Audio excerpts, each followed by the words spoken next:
penyekatan mudik di perbatasan Bekasi Bogor. Nggak tanggung-tanggung, TNI nurunin tank baja.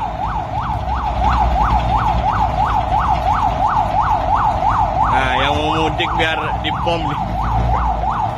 Sebuah video viral di media sosial yang menunjukkan sebuah tank milik TNI Angkatan Darat diduga turut dikerahkan untuk penyekatan mudik Lebaran 2021 di perbatasan Bekasi Bogor, Jawa Barat. Video itu diunggah lewat akun Twitter @_4n9el. Video berdurasi 30 detik itu memperlihatkan tank tengah berjalan di sebuah jalan raya. Beberapa prajurit TNI Angkatan Darat juga terlihat tengah mengawasi jalannya tank tersebut, sembari menepikan kendaraan roda 2 di tengah jalan.